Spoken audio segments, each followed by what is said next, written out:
समरच्या YouTube चॅनलमध्ये आपले सहर्ष स्वागत। मी समुपदेशिका मीनाक्षी जगदाळे।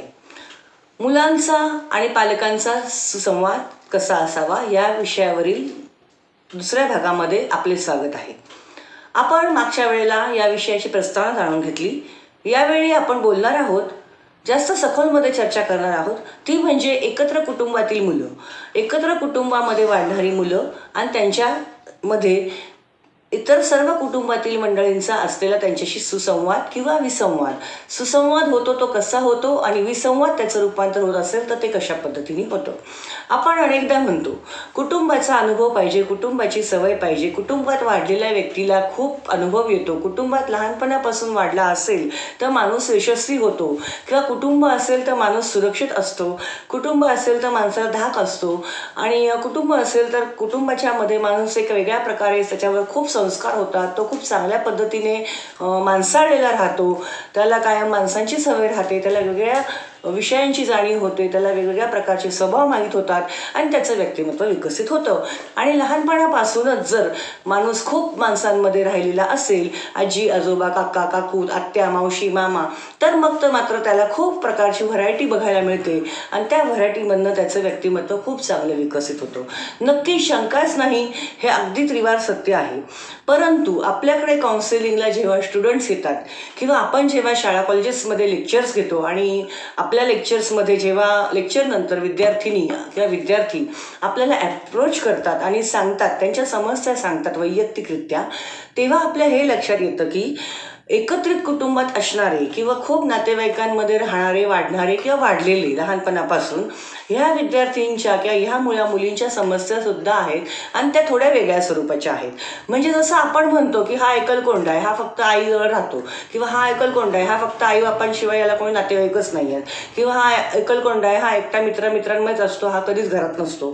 तसंच जी मुलं सातत्याने नातेवाईकांमध्ये राहतात, त्यांच्या घरामध्ये काका आहे, काकू आहे, मामा आहे, मावशी आहे, आई आहे, आत्या आहे, किंवा सतत नातेवाईकांचं येणं जाणं आहे, किंवा एकाच शहरामध्ये सगळे नातेवाईक आहेत की ज्या निमित्ताने कुठल्याही निमित्ताने एकमेकांकडे सातत्याने संपर्क आहे, अशा मुला मुलींच्याशी जेव्हा आम्ही बोलतो तेव्हा त्या मुला मुलींच्या समस्या अशा असतात की थोडक्यात त्यांचं म्हणणं असं असतं की आम्हाला कधीच हे कळत नाही की आमच्या बाजूनी नेमकं कोण आहे किंवा आम्हाला नेमकं काय करायचं आहे।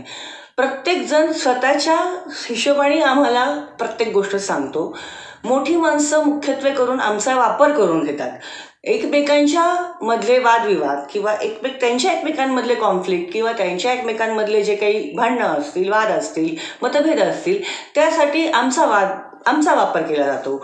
म्हणजे आता मला सायन्स साईड नव्हती घ्यायची मॅडम, पण आहे ना माझ्या आत्याने खूप फोर्स केला की तू सायन्स घे, कारण की माझ्या आईचं म्हणणं होतं मी आर्ट्स घ्यावं, पण माझ्या आईला अपोज करायला माझ्या आत्याने सांगितलं की मी सायन्स घ्यावं, आणि मला काय घ्यायचं होतं, मला कॉमर्स घ्यायचं होतं, ना की मला आर्ट्सही घ्यायचं होतं, ना की मला सायन्स पण घ्यायचं होतं, मला कॉमर्स घ्यायचं होतं।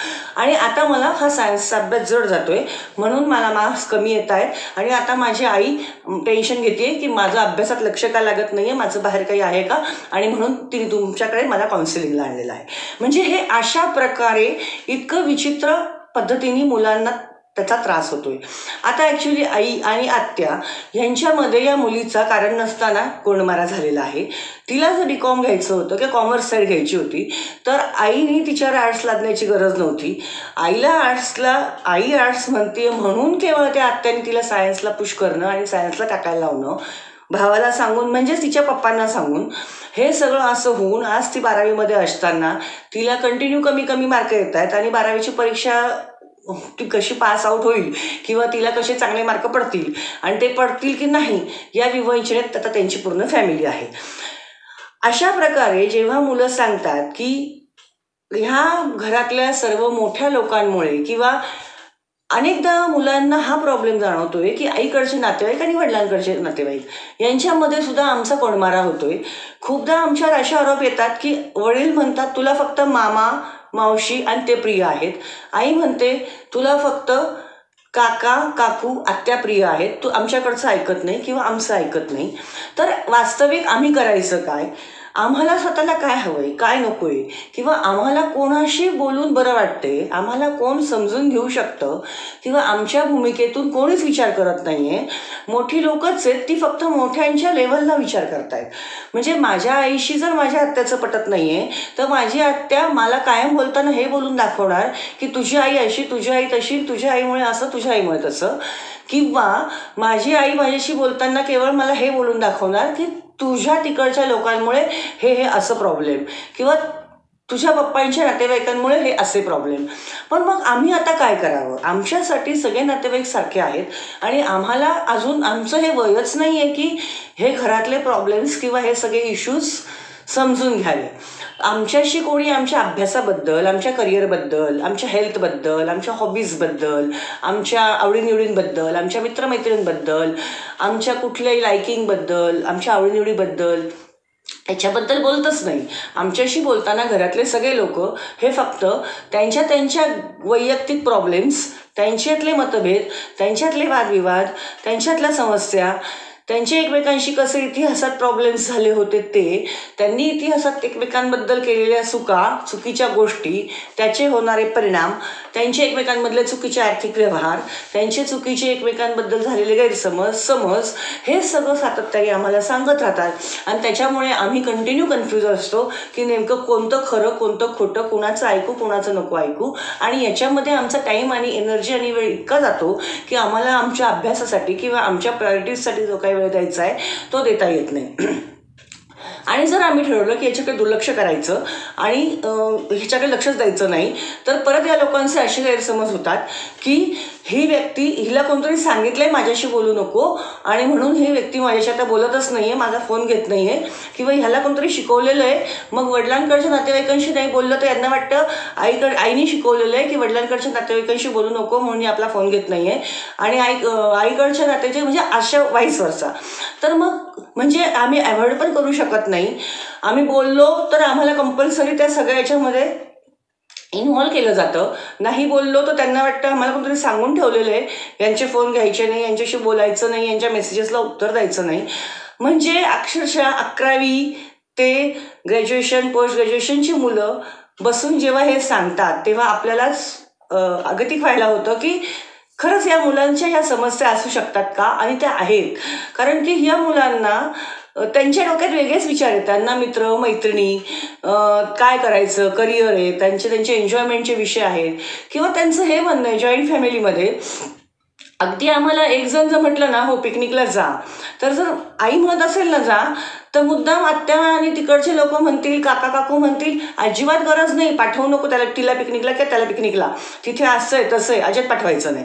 पण हे जर आई नाही म्हटली ना तर मग ते म्हणतील हो हो जाऊ दे, का जाऊ देत नाही, तुझं नेहमी असंच असतं. म्हणजे पिकनिकला आम्हाला जायचंय तर आम्हाला जाणं योग्य की अयोग्य, आम्हाला जाऊ द्यावं की नाही जाऊ द्यावं, याच्यावरून केवळ आई काय म्हणते आणि वडील काय म्हणतायत याच्यावरून तो डिसिजन ठरतो, ना की तो आमच्या चांगल्यासाठी आहे की वाईटासाठी याच्यावरून ठरतो. म्हणजे इतक्या छोट्या छोट्या गोष्टींचा मुलांना त्रास होतोय, त्यांचा कोंडमारा होतोय, हे पालकांच्या किंवा त्या घरातल्या आजी आजोबांच्या, त्या घरातल्या इतर नातेवाईकांच्या लक्षातच येत नाहीये. आणि हीच गोष्ट परत होताना अशी होतीये की मुलं हे पण सांगतात की ओके आता मी समजा एक आईवडिलांचा मुलगा, आता असंच सेम काका काकूंची मुलं, मामा मावशींची मुलं, आत्यांची मुलं, मग आता आमच्या मुलांमध्ये पण परत हे सगळं पॉयझन पसरवलं जातं आणि आमच्यामध्ये पण परत काही ना काही भरवलं जातं. मग परत आम्ही पण एकमेकांशी वागताना त्याच पद्धतीने चुकीचा बायस मनात ठेवून किंवा एकमेकांबद्दल मिसअंडरस्टँडिंग मनात ठेवून वागतो. कारण की सांगताना आम्हाला सातत्याने एखाद्याबद्दल मॅनिप्युलेट करूनच सांगितलेलं असतं की तो तसा आहे, तो मावशीचा मुलगा आहे तर तो असा आहे, कारण ती मावशी अशी आहे, कारण त्या मावशीशी माझ्या आईचं जमत नाही ना, म्हणून मग ती मावशी अशी आहे तर मग तिचा मुलगा असा आहे, किंवा ती काकू अशी आहे ना तर तिचा मुलगा असा आहे. म्हणजे या सगळ्या नात्यांमध्ये ह्या मोठ्या माणसांचे जे काही अनुभव आहेत ते अनुभव यांनी टाकलेले आहेत। यांचे अनुभव, यांच्या संबंधित घडलेल्या घटना टाकून यांनी आम्हाला पूर्ण कन्फ्यूज करून सोडलंय। मग तिच्या मुलाचं माझं किती चांगलं जमत असलं, आम्ही किती चांगले फ्रेंड असलो, आम्ही किती चांगले कझिन असलो, आम्ही किती चांगले भावंडं असलो, तरी आमच्यामध्ये भांडणं लावणं। मग त्याच्यात अगदी प्रॉपर्टीचा विषय सुद्धा ते आम्हाला या वयात सांगतात की ती प्रॉपर्टी आपली आहे, ही प्रॉपर्टी आपण सोडायची नाही आहे, ते आपलं आहे, ते आपल्या हिश्श्याचं आहे, हे त्यांनी बळकावलेलं आहे। म्हणजे ह्या वयामध्ये आम्हाला कशा प्रॉपर्टी आहेत, कुठे आहेत, त्याच्यावर आपल्याला कसं भांडायचंय, आपल्या कशा कोर्ट केसेस सुरू आहेत, आपलं कसं हिसकावलं गेलेलं आहे, किंवा आपल्याला कसं हे परत मिळवायचंय, ह्या सगळ्या गोष्टींमध्ये आमचे सगळे नातेसंबंध पूर्णपणे स्पॉइल करून टाकलेले आहेत। आणि आम्हाला देखील हेच बाळकडू पाजलं गेलेलं आहे। प्रॉपर्टी, पैसा, घरातले आर्थिक व्यवहार आणि ह्या सगळ्यांमधनं तुम्हाला कशी फाईट करायची आहे, हा कसा तुमचा दुश्मन आहे, हा कसा आपला प्रतिस्पर्धी आहे, किंवा हा कसा आपला भाऊबंद आहे, तर याच्याशी आपल्याला ह्या प्रॉपर्टीवरून भांडायचं आहे।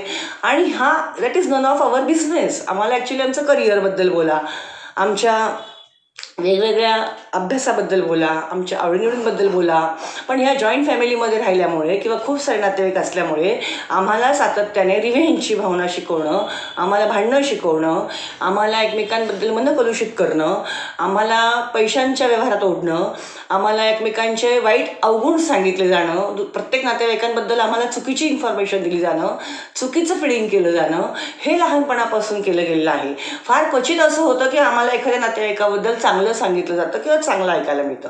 मॅक्झिमम टाईम किंवा ऑलमोस्ट टाईम आम्हाला नातेवाईकांच्याबद्दल चुकीच्याच गोष्टी सांगितल्या जातात।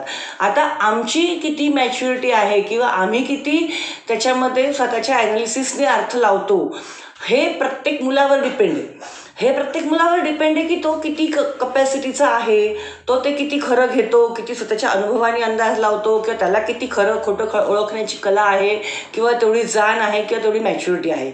अदरवाईज मोठ्या माणसांनी असं वागणं म्हणजे तुम्ही पूर्णतः लिटरली ते लहान मुलाचा बुद्धिभेद करता आहात। त्याला तुम्ही नको त्या वयामध्ये नको त्या गोष्टी सांगून त्याची पूर्णतः मतपरिवर्तन करता आहात।